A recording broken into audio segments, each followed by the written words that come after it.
Before we start, this is the bit I wanted to get you on because I really wanted to embarrass you first Right. beforehand in a really loving way. So, just a little bit about the reason why I started to look into masculine energy, feminine energy, was because I went through a real period in transformation where, just a little statistic, 80% of people in the well-being space are female, and 80% of people accessing well-being are female. And I think the latest statistic is 76% of people, men, commit suicide, which I think is a really interesting statistic, that well-being is kind of really, really weighted to be more female centric because that is more of a female energy, right? And men don't tend to want to access that. And that was my own personal journey, really, that I felt quite lonely in that space. And it was because I later realized that I started to look into my goddess energy and, my inner goddess coming out in 2022 was this thing about, and you mentioned it, Laura, before when we spoke on the side about, men tend to protect themselves a lot more and can't open that up. And what really used to annoy me was a lot of females talking about, men should access wellness. And you were the first person I can say that I found you on Instagram, and you were just what I would call a real woman. Oh, And when I what a say a real, compliment. yeah, and Thank you.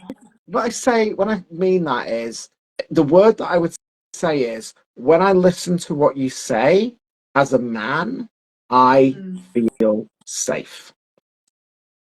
Wow. And Thank I think it's really important that the work that I do personally, interestingly, most of my clients are females that are stuck in their masculine, or they've been on that masculine road. And some of the outcomes of that is that they have issues communicating with men. And what I've noticed is, and I think we can all say this, men tend not to grow up, but we put the superhero outfit on. And the little boy inside, when it can't be heard, when the little boy can't have that purpose, that meaning can't be expressed, is unable to open their heart to be able to talk in a way that they can be heard. And what I love about the work that you do is, although you are talking to women, you are talking to men as well. So I just want to thank you for being on the planet and Oh, sharing what you're saying. So I'm gonna leave that now, and I'm gonna let you just introduce yourself and tell everybody about yourself, your journey, what you're doing in the world for those people that don't know. So I will leave that over to you, and I will shut up now. okay. Well, I really appreciate you saying that. That to me is one of the highest compliments because being a woman to me is such a, that to me, I hold that compliment in quite high regard. Being a woman, a real woman, I do appreciate that. So thank you for that beautiful introduction and compliment. I really appreciate that. That really touched my heart. Thank you. So my brand, my company is Reigniting Women, and it was made for women, and it is. But yes, I do also speak to men. I like to hold space for men. I don't believe that there's enough space held open for men to be seen and heard. And I love men, and I want men to be able to come to me and be in my energy and feel loved. That's very important to me. So I began my work back in 2015 when I had my first spiritual awakening. That's what I'll call it. Really, it was just a chaotic time in my life where I didn't know who I was and where I was going, and I moved country and I was a bit lost, and it made me sort of return home to myself in a way. I started binge reading Abraham Hicks and Wayne Dyer and Doreen Virtue in her angel days, and just kind of really connecting into this part of me that I'd left behind many years ago, or probably never really connected to. So suddenly I felt like I knew who I was a bit more, and I felt alive. And so the first thing I wanted to do was to give that to the world. I quit my job. I was in fashion. I left. I quit. And I actually became a cleaner for a year. I cleaned rich men's toilets. A very humbling job because that was the only job I could get. because I needed flexible hours, because I wanted to write a book and I wanted to build a website and I wanted to build a channel. So that's what I did. So I kind of sacrificed my career to kind of give my life over to this message about reigniting women, you know. And that couple of years, I mean, I still remember it, and it's such an important time in my life, you know, because I had this old beaten up Ford KA car that my grandma gave me that was literally scratched and beaten up because my grandfather with dementia, who shouldn't have been driving, had been driving it. And, you know, pulling up to these big offices, parking next to these Jaguars and these Ferraris and going in and cleaning these toilets and cleaning these offices. I was like, wow, humble, you know what I mean? But it gave me, I want to sacrifice everything. It gave me a chance to get really solid and grounded in who I was and what I wanted, and to just sit and write. I wanted to write. I wanted to build a website. I wanted to spread a message. And so I took that year to just fully focus on getting this brand up and running. And now it's sort of 8 years later, and people are hearing it and people are enjoying it. And I get to hold that space for men and women. It's just really about bringing women mainly back to their femininity. We live in a world where women are masculine, they're sick. Women come to me every day with issues with the womb, issues with their menstrual cycle, feeling depressed, feeling burnt out, thyroid issues. And doctors are saying to them, well, you know, it's okay. It's pretty common for these things to happen. It's common, but it's not normal. It's not. It's a problem. You know what I mean? It's an issue. Being common and normal, two very different things. Hey. So, you know, society said, oh, it's common to get anxious. It's common to have period cramps. It's common to be depressed. It's common. It's not normal, though. It's a big sign that you're going in the wrong direction. So reigniting women is really about bringing women back to their feminine in all different ways. You know, there's so many different archetypes. And you know what, when you talk about that, your kind of mission is the same as mine. So for the people who are watching this that don't know me, serving police officer in a very masculine environment, and got to a point where I just wanted to take my life. And it was in the chaos where you're forced, and I think this is the thing, we're often forced while we're into the dark valley, and we stand there and go, nobody's here, nobody's come to help us. And this, what I call dis-ease inside us, this energy that's trying to get out, and as the Bob Proctor used to say, energy comes from form, through form, and into form. And if we're holding the wrong energy and we're not using it, that dis-ease turns into disease. And so we're not resolving these things. But I think what's really important, I think what I'd like to get out of this is, in the world at the moment, there is a lot of separation. You know, there's lots of statistics. For example, I think it's sort of like under 50% of men are choosing not to have sex, or 50% of men are not even choosing to connect with women. And then women are saying, well, we're lonely because we can't find men. There's this whole confusion and this chaos that's actually happening. And so when I talk to people, when I'm coaching, you know, men and women, and I talk about the feminine and masculine divine, I say it's not about penises and vaginas. You know, it isn't about that. We may tend to lean one way or the other in regards to the energy that we have. So I was very much in my masculine and had to learn to go into my feminine, to open my heart. But when you do that, that can open you up to attack. So I think the next question, I have my interpretation, but you just talk about this subject so articulately that you can say it better than me. So why is it important for us to understand the truth about the masculine and feminine despite the gender stuff? So if we were to genderize the masculine and the feminine, and you gave me a beautiful explanation of this when we talked, so I hope you can remember what you said. But I don't. why is that important, that as men we understand the feminine inside men and the masculine inside us, and within women how the masculine resides within women and the feminine resides within women, and how by understanding that we can understand each other in a better way to create greater connection and ultimately safety in each other's presence?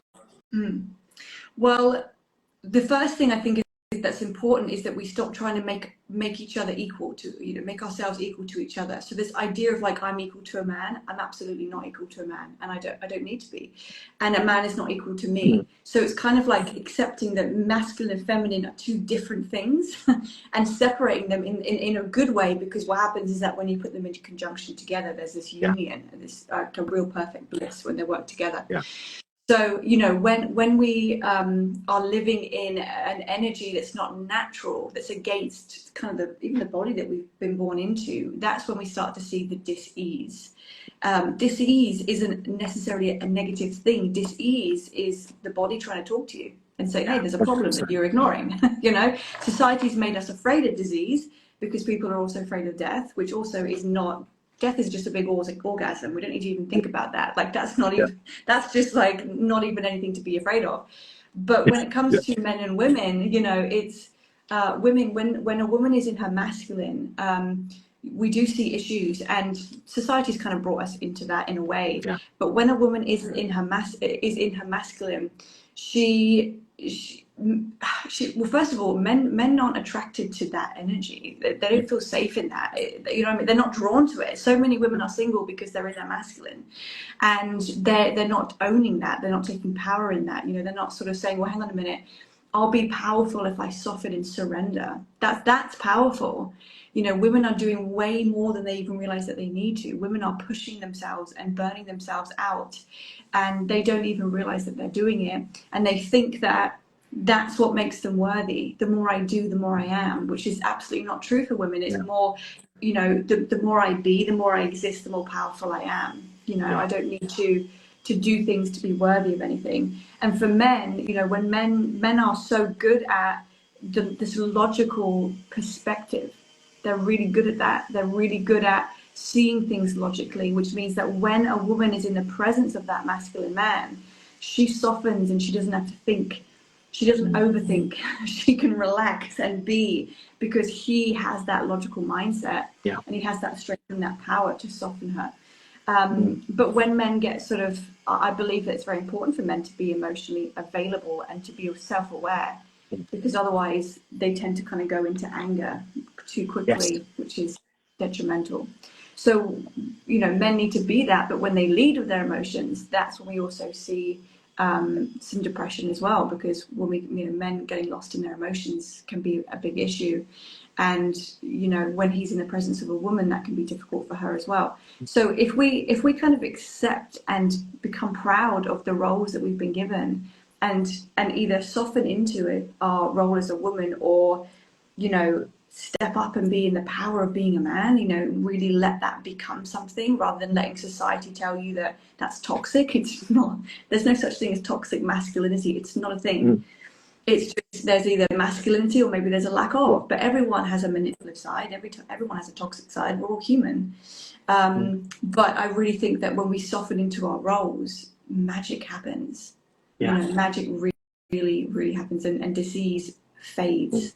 And it's actually very easy. It's easy for diseases to fade. People think that, I've been in my masculine for so long, I'm really sick. 2 sessions and you start to see a difference. It's not a big deal, but society will tell you, you're sick, so it's going to take you years to heal, or you're going to have to be on this medication for the rest of your life. It's simply not true. It is. I agree. I agree. One of the things that when and I'd be interested in how you see this actually, and this is a conversation I have quite a lot when I'm working with women, and they say, my husband, my partner doesn't support me, and one of the interesting phrases is that they always say, I tell him to do this, I tell him this, I tell him that, but he doesn't respond. And one of the phrases that I often use from a communication point of view is, have you asked him what he needs? So are you creating the environment? Because a lot of people don't talk about the environment in which those conversations happen, the rules in which we're going to engage with each other. And when a woman is in her masculine and she is telling a man, then he feels emasculated. He feels as if he's not doing his role, and he can't cope with that. And And sometimes you have to say, hey, you know, I've been trying to communicate with you, but what do you need from me to allow that conversation to happen? Because this is why I talk about the safety. And if I can get this right, this is how you explained it. If I get this Okay, wrong, good, because I don't remember. okay. So, but it was a beautiful. I've actually had a conversation with people and explain this. So what you said was that for a women can open their hearts, right, quite easily. But when you open your heart, there's a vulnerability in there, and therefore, for a woman to love, to be creative, she needs the masculine to surround her, to allow her to do that thing. And from the man's point of view, he's there to protect and provide and look after the woman. It's not to say that the woman isn't capable. It's just that that's his role. His role is, I need to protect, I need to provide, and the woman is that I need to love, I need to bring the children into the world, whatever it is. And that might sound a little bit Pollyanna, but that's what we were talking about. And then from a man's perspective, if a woman is saying you need to go more vulnerable and you need to open your heart, and the man now has no protection around him in regards to doing that, he's now open to attack. And it's seen in society as weakness. There is no vulnerability without courage. And then what I think happens is with both sexes, those boundaries that we're helping each other in become barriers. So we now block. So the female is using the masculine energy to project and close herself off. The man is closing himself off even more. So by creating those safe spaces and by softening the barriers to become boundaries, and the boundaries become how we communicate, the language that we use, you know, our love language, understanding how men need to hear your words and men knowing how women need to hear these words are so important. That, I don't know if I've got that across properly. You could probably explain it differently, but the word that I use for all of this is, how can we create a space of safety for all of us so we feel held, but we also feel protected, but we can also grow. So I don't know what your thoughts are on that. I went a bit Well, off tangent, but what are your thoughts? yeah, I mean, women will thrive in an environment where she's seen, and men will thrive in an environment where he's appreciated. Yes. That's really, really crucial. So, you know, if a man can't provide that physical, space where it's like, I pay, I'm basically paying for your safety. If you Yeah. want a woman, you pay for her safety. So you don't have to worry about like the bills are paid or the roof's over your head. You're safe. That is something that's very attractive to women, because women can then kind of, we're so fluid, we're like the ocean, so we want to crash up against you, we want to move, we want to cry, we want to get upset, we want to be happy and joyful and dance and twirl, and we can do that when we have the safety of the four walls and the roof over our head. So when a man provides that for the woman, that immediately will soften her and put her into a feminine state.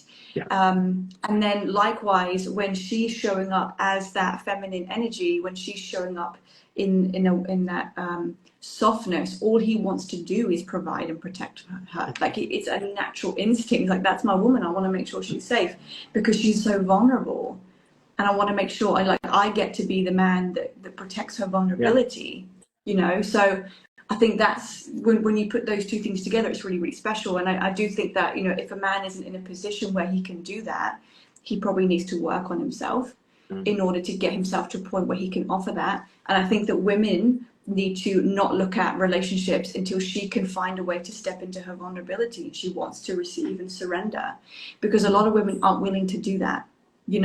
When I'm with, I think that when a woman is with a man, she should be doing kind of not the least, but it's like, if you need something done, ask him before you do it yourself. Women have a problem with that. Men like fixing things. Men like problems because they can go, yes, like, let me figure. Hang on a minute, I can do that. Yeah, let me figure that out. Men love that. Yeah. And it makes them feel it. And then you kind of ask him to do those things, even though you're perfectly capable of doing them yourself, because you get to stay soft, and he gets to fix a problem. And then afterwards, when the problem is fixed, you appreciate him and you say thank you, and you love him, and you appreciate him, and you make him a good meal, or you make love to him, or whatever you want to do. So when you kind of have that beautiful cycle for men and women, couples thrive. But we see women trying to be the man, and thinking that, and I don't know, really don't know where this comes from, you know, being offended, for example, that he opens a door. If I'm about to step into a building and there's a man approaching that building at the same time, I don't open the door. I stand there and look at him and smile, say morning, and I wait.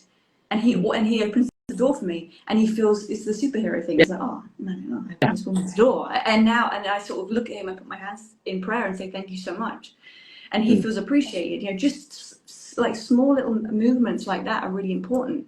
But so many women are offended that someone's opening the door for them. I don't really believe it's a real thing. I think it's just a trendy thing, to be honest with you. I think people just copy and paste a lot of what they see on social media. There's absolutely no way a man opening a door for you is offensive in any way. Yeah. But some people are living on this planet like they're a victim because it's the only way they feel important. That's something. Yeah, and then I was going to say, men need purpose, don't they? That's the thing. And I want to share a little story, which is interesting. And people might, I don't know if my wife's watching this. She'll probably kill me for saying this. But anyway, I was having a bad day. You know, we all have bad days, right? And I woke up in the morning just in a shitty mood. It was as simple as that. And she said the question that I now, I'm very, very wary of using myself. And she just said, lovingly, are you okay? Right? And I got all this energy inside me. I'm like, no, I'm not. Obviously, went away. He said, sorry, went away, thought about it. And I went back down and I said to her, and this is where I want to kind of talk about maybe the vulnerability of men and stepping into that female energy a little bit, which was I had all of this stuff that as a man, I had purpose. I should have been able to fix it, but I couldn't. I didn't know who to turn to. So I was holding on to all this energy. And what I said to her was, again, I apologized. And I said, you know, I've just thought about what just happened there. And I recognize that the question, are you okay? It felt like a selfish question, as if I can see you're in pain. I don't know how to resolve it. So I'm going to ask you if you're okay. So that gives me the opportunity you'll probably say you're fine. So I'll move away. I'm not saying that that's what happened. But what I said was, you know, if you ever see me like that again, and this is for all the ladies out there and all the men, a better question is, what do you need? Not what do you need from me? What do you need? Because I said, if you'd have asked me what I needed, even though I had all that chaos going inside, I said, all I would have said is, I just need a hug. I just need to feel held. Now, my wife earns more money than me. So I've had to do a lot of work on I was the main wage earner and then I left the police and, you know, roles were reversed. I'm so grateful for the hard work that she's done. She's amazing. You know, she's, you know, allowing me to do what I do now while I build my business and while I do everything. So I'm very appreciative of that. That doesn't take away the fact that as a man, I'm going, I should be providing for my family. I should be this. Logically, it makes no sense. And it's nothing against her.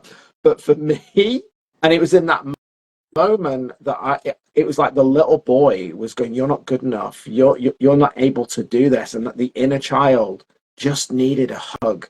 And we've got a good enough relationship that I can be that vulnerable. But I guess some women sometimes, if a man is that vulnerable, could see that as being a little bit of weakness, especially if they're not in a stable place themselves. It's like, shit, I'm feeling lonely. I'm feeling like shit. And now you're feeling that, oh my God, who's going to protect me? I'm not saying that might happen, but I just found that phrase, what do you need? Not from me, just what do you need? Opens an opportunity just to be seen without actually having to do anything. But it could be something simple that they need. And I think this is what you talked about before. It's actually the simplicity of our communication that can really help. So what do you think that biggest misconception is between men and women on this topic, and kind of how it's impacting society, you know, in a larger way? Well, I mean, the way that men are building is certainly different. I mean, a really obvious physical example that we can all see, you know, if you look back 100, 200 years, look at the buildings that were made, the structure, the detail in what they made, you know, from the floor to the ceiling. If you look at old architecture, especially in England, you have the most incredible monasteries, churches, buildings that are built so beautifully. They're painted. They've taken years, you know, for one building, because men were so well taken care of in a way back in those days. And now we look at modern buildings. You know, you've got some bricks and a roof. You know, that because there's not as much appreciation for men. There's not as much acknowledgement for men. And men feel unappreciated in society in general for what they're doing.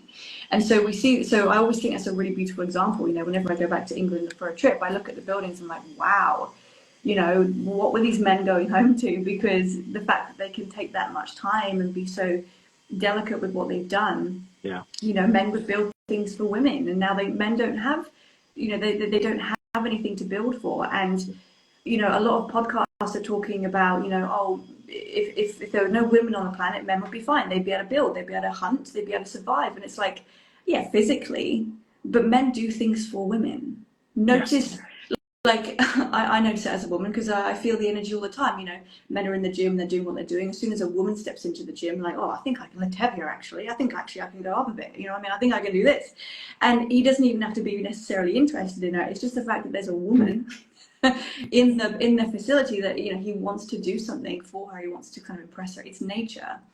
And so men do things for women. And so I think it's important to acknowledge that, because it sounds bad, I know, but the quality of woman that's out there at the moment is not the type of woman that men want to build for. And so we kind of see women having to step more into their masculine and men softening into their feminine. And, you know, like what you just said is a really good example, because, you know, I do believe that when we're in our natural role, we feel our best. You know, I was in a relationship for 2 years where I was the main breadwinner, and I watched him struggle in his mind, like what you were saying. You know, I saw it every day, and it was very debilitating for him. He really struggled. I mean, he really did.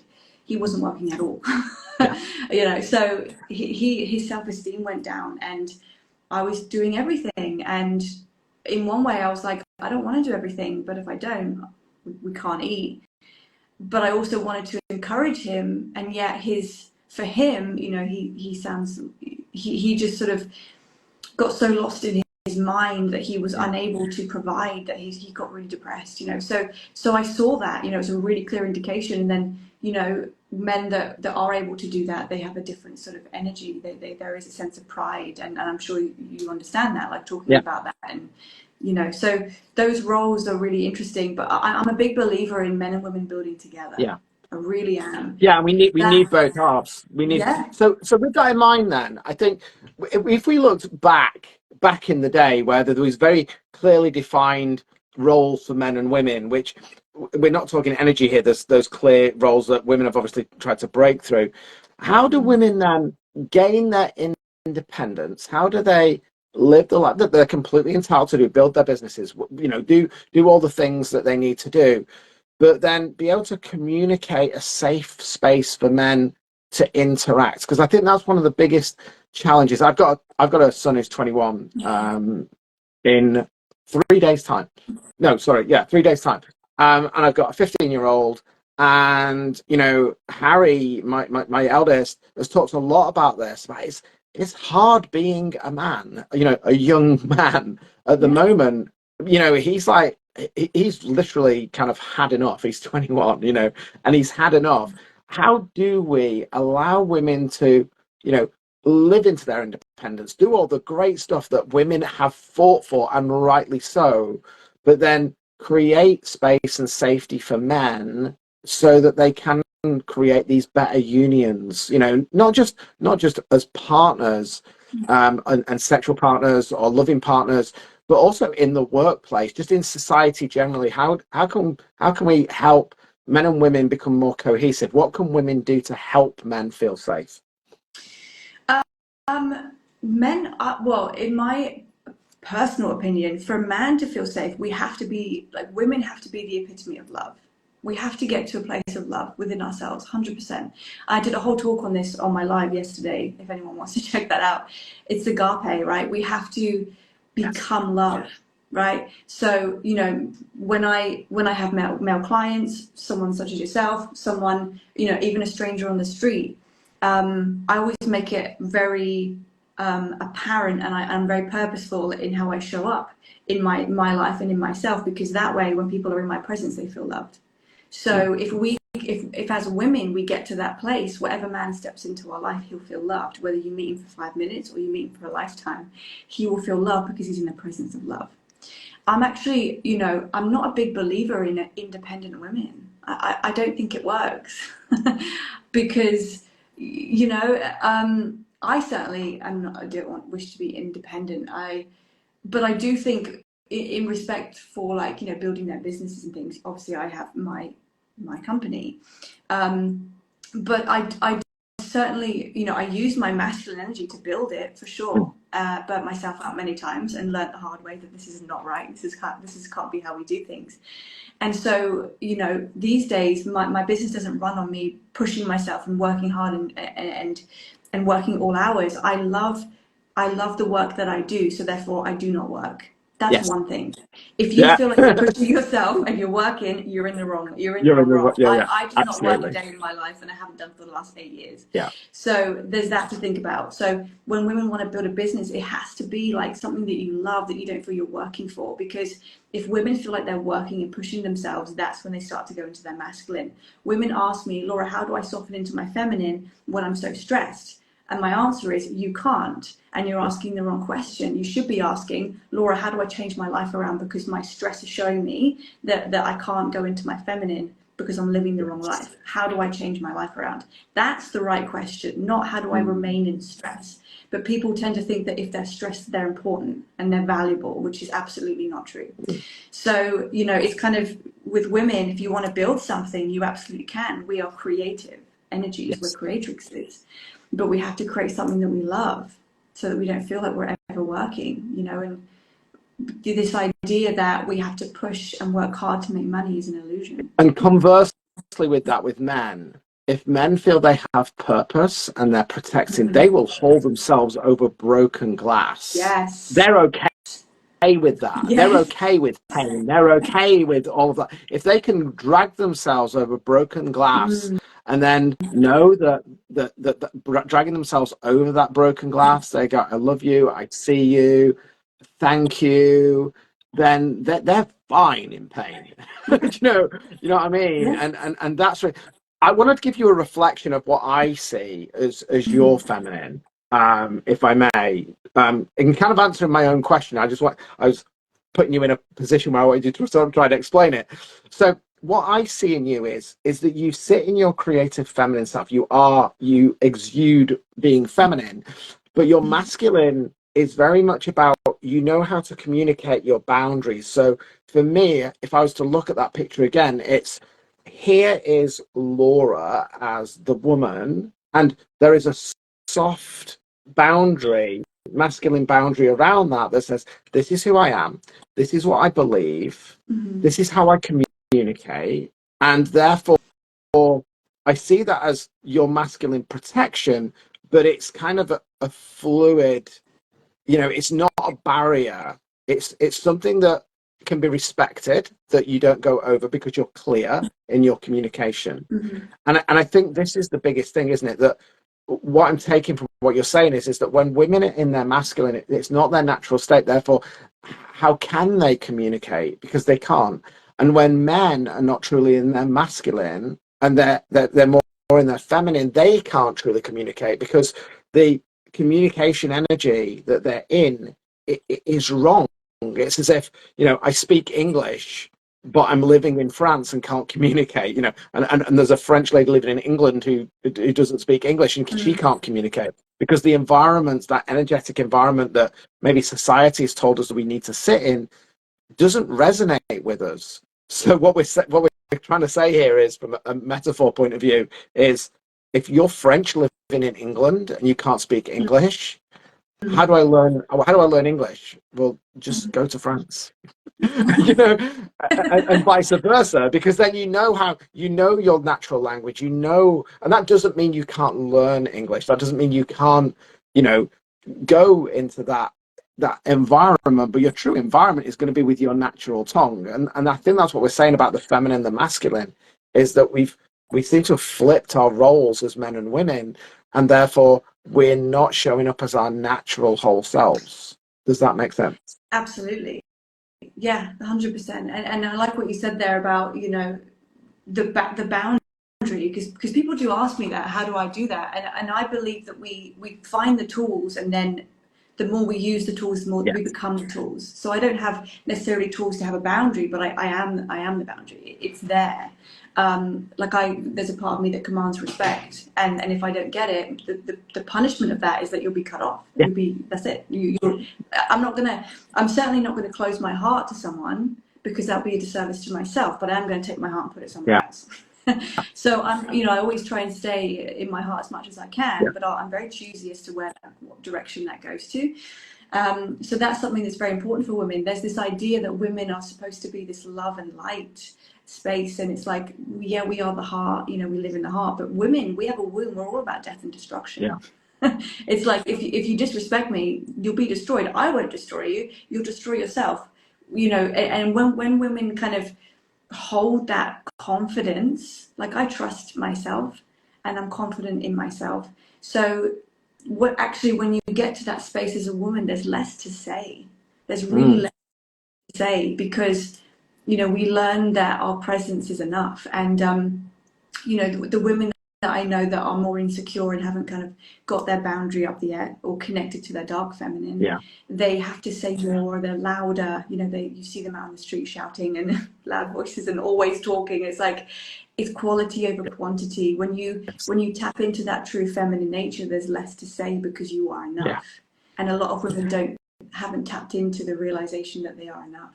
And it might be because maybe they're not yet, and that's okay too.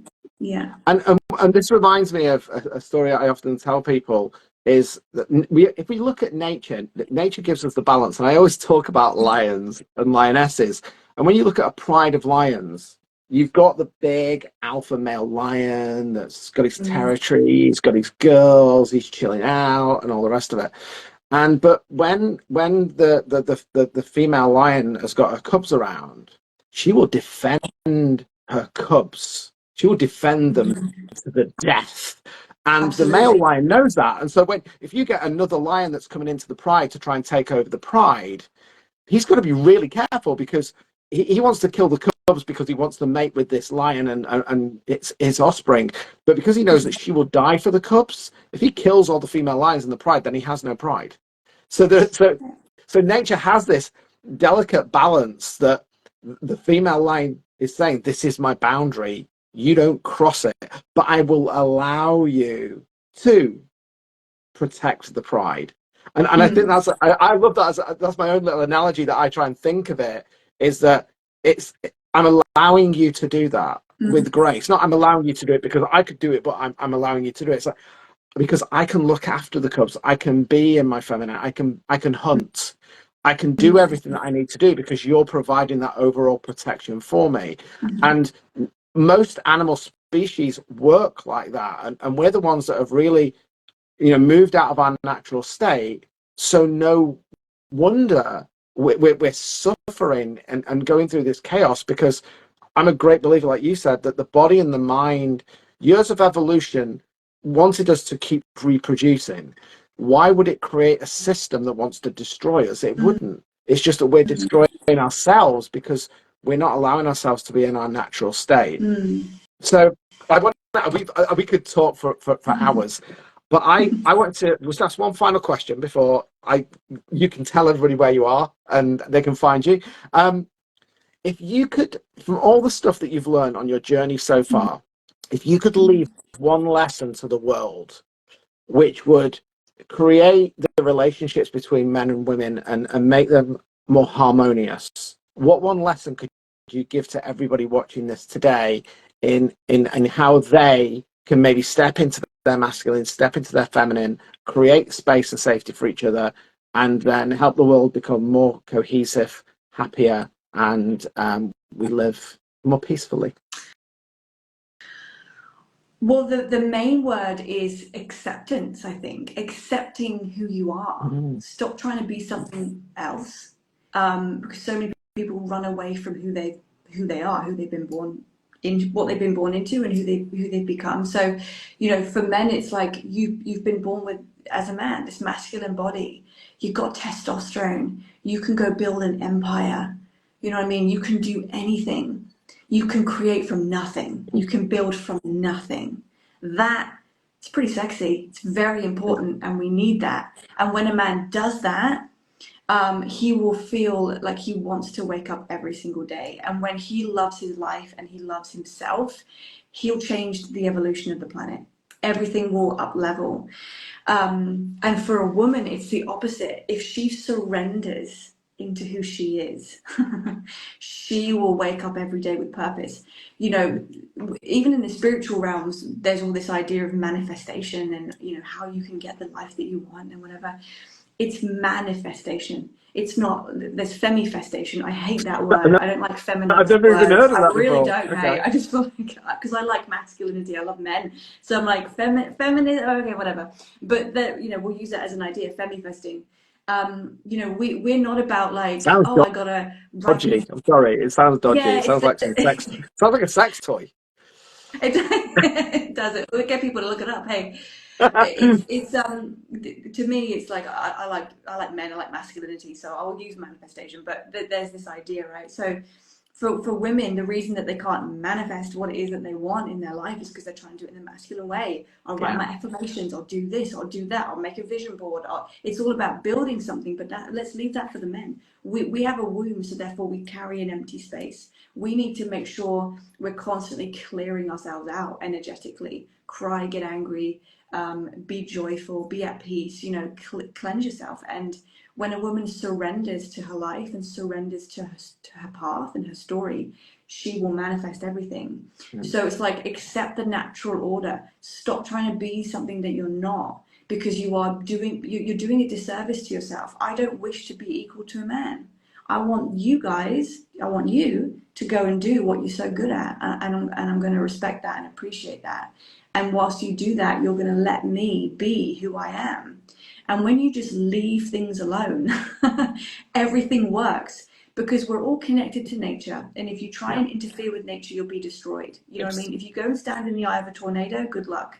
You probably will be destroyed. So it's accepting the natural order of things and getting out of the way. Stop thinking that we always know the right thing to do. When you surrender to nature, you know, the natural state of a woman is to be at peace, and to hold that boundary, and to be in love, to live in love. That's a natural state for a woman to be, which most women are far from it, sadly. And for men, you know, to build and to create is such an incredible gift that you guys have. You have the bodies for it, you have the testosterone for it, you have the passion for it. Men need a woman to build for, though. When a man doesn't have a woman, he doesn't know what he wants to build. She's the emotional, spiritual direction. She says, hey, I really need this, the room to be like, I need it. It's kind of like a woman says, okay, we've got the land. I know what kind of house we need. We need these furnishings. We need these walls. We need the energy of the brick. We need the energy of the water here in the house and the lake. You know, she kind of comes up with the idea of things, and he says, let me build it. And he does that. And when he does that, she appreciates him, you know. So it's about accepting the natural order of things. You cannot fight nature. You'll never win. You will never win. It's interesting. What I heard you say there, really, again, I love a metaphor and an analogy. It's kind of the man builds the house, and then the woman creates the home. 100%. That's what we're really saying there, isn't it? And interestingly, on the manifestation point, is that the action is the masculine, but it's the allowing of the feminine. So when you look at manifestation and you say, oh, I want this, the want goes out vibrationally as a masculine energy, but actually it won't come back to you, because what the universe hears is, I don't have that.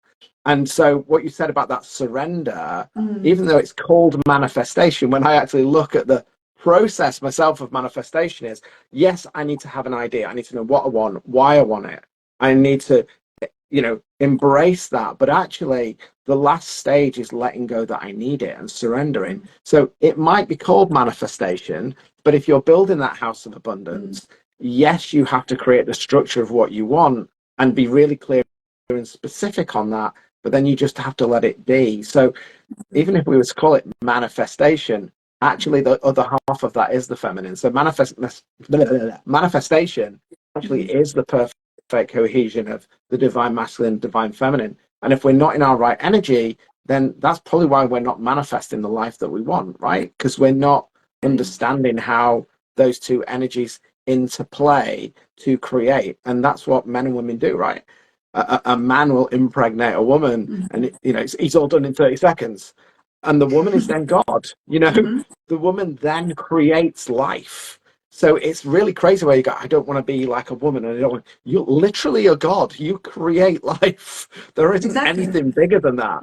So why would you not want to be in your feminine? And while you're creating that life, the man's out there building all of the other stuff to make that life purposeful. And then you bring that softness in there. And when you think about it, it's so sensible and it makes so much sense, but we're still not doing it. So yeah, and that's where it starts, right? It's looking at, for women, I say, you want to look at the childhood, the mother wound and the father wound, because if you weren't sort of feeling safe or satisfied with how your father was showing up in your life, you'll become the man. It's like, I don't like how you're doing it, I'll do it.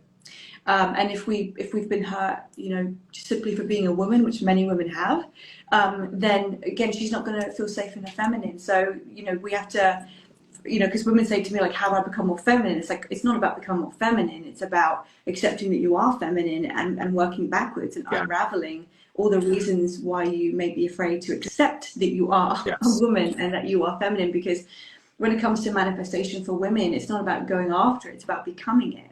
So it's like, I am money. I am money, and I am love, and I am a home for people. I'm a great home for people. My energy is home for a lot of people. Yeah. So we become what we want, and then it manifests physically. And so it's kind of, women have gotten very lost there with the life that they want, because they don't believe that they're enough. They don't believe that they can become what it is that they need. And finances is a big one. We need money to feel safe and to relax and be at peace. You can't be stressing out if you can't pay your electric bill. You can't be in your feminine if you're stressing about you can't pay the mortgage or the rent. Yeah. There's no way, So it's about energy. Surrendering and becoming it. Yeah, it's energy. We could talk for hours and hours and hours and hours. And I've loved this. But more importantly, I want people to find you. I want people to know where you are. So tell everybody where you are. Tell them how they can get hold of you, what you're doing, your Insta. Tell people where they can connect with you further. So my Instagram is Reigniting Women. My website is also reignitingwomen.com. So the best place for women or men, I do work with men, but the best place for women to start is, I have a free masterclass on my website. It's called The Four Veils, Unraveling the Four Veils to the Sacred Womanhood. So that goes through the four main veils that we wear that stop us from seeing our femininity. So it's a full masterclass. It's completely free, so women can check that out. I run a lot of workshops and meet and greets online. I do in-person events. I do womb ceremonies. I'm in Bali in September for a week womb excursion. So people want to meet me in person, I'm in the Sydney area, they can sort of join my workshops, or if they want to come to Bali, they can come to Bali and see me. But I do a lot of work online because my clients are all around the world, so they can sign up for workshops. My next one actually coming up is the dark feminine, which is that boundary that we talked so deliciously about. And that's the dark feminine. Be amazing, because shadow work is so essential. People want to just stay in the light, but I always say people want to, I'm in the darkness, I want to go to the light. But the truth of the matter is that you have to go through the darkness. And when you go through the darkness is made up of all the colors. So why choose one color when you can choose all of them? And you do need to do the shadow work. It's really important, but that's tough. And that's why you need somebody like yourself or like myself to guide people through that, because you need to know what you're doing when you go into that darkness. So I would probably recommend people do that. I've done a lot of shadow work. Go and sign up for that course. Thank you. Amazing. Is there anything else that you want to say before we end this live?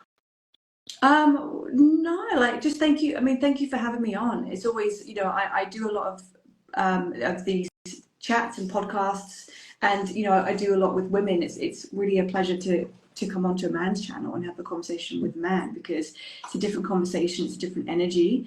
So I appreciate you taking the time out in your evening to hold space for me to, to provide that masculinity, that roof and those four walls around me, so I can just say what I need to say and put that energy out, and hopefully people just it's not even really about what I'm saying, it's maybe my presence or the energy I carry or the way I say things. It's kind of, hopefully women will recognize that this is really about being in that feminine space, and hopefully people will notice that I am very I'm not stressed, and I'm at peace, and I'm okay, and I like who I am, and I want my presence to be inspiring, not just what I say. It's how I show up, and I like to lead by example. And so I think and men can witness you as an example of how you've spoken today, how you've held space for me, how you've listened to me, and how you've asked me questions.